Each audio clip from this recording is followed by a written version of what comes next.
Anda kembali menyaksikan Kawanua Info. Pemirsa, Sabuk Nusantara merupakan salah satu moda transportasi laut bagi warga perbatasan. Inilah salah satu moda transportasi laut bagi warga yang tinggal di wilayah perbatasan, yakni tol laut atau Sabuk Nusantara yang melayani masyarakat yang tinggal di wilayah Kepulauan Nanusa. Dengan moda transportasi inilah sejumlah kebutuhan 9 bahan pokok bagi warga yang tinggal di Kepulauan Nanusa berharap. Sementara jika musim pancaroba kapal yang satu ini tidak bisa berlabuh di sejumlah pelabuhan yang ada di Kepulauan Nanusa.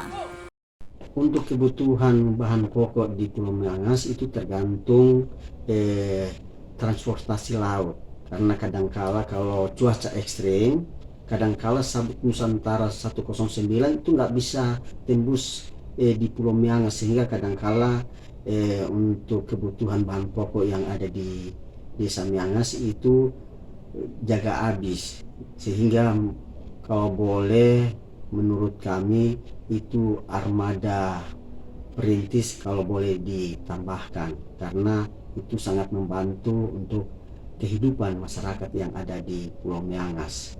Ingat moda transportasi kita yang ada di Nanusa ini hanya tergantung dari kehadiran dari kapal Sabuk Nusantara dan feri.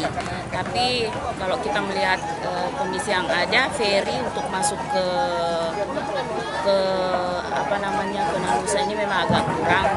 Tapi dengan adanya ini sudah cukuplah bagi kami. Tapi apa salahnya bagi kami pemerintah yang ada di Kecamatan Nanusa, kami memohon kalau boleh dibuatkan lumbung pangan di Pulau Marampit, Karatung, dan Pulau Kaporotan. Mengantisipasi terjadinya kekosongan kebutuhan 9 bahan pokok yang diakibatkan cuaca buruk secara khusus yang ada di Kepulauan Nanusa. Camat Karatung Olita Papalapu mengatakan, pentingnya dibangun lumbung pangan di 3 pulau yang ada di Kepulauan Nanusa. Sebab menurutnya hal tersebut guna mengantisipasi kemungkinan terjadinya cuaca buruk yang mengakibatkan kapal tujuan Kepulauan Nanusa tidak bisa berlabuh. Dari Miangas, Alfred Tumanung melaporkan untuk Kawanua TV.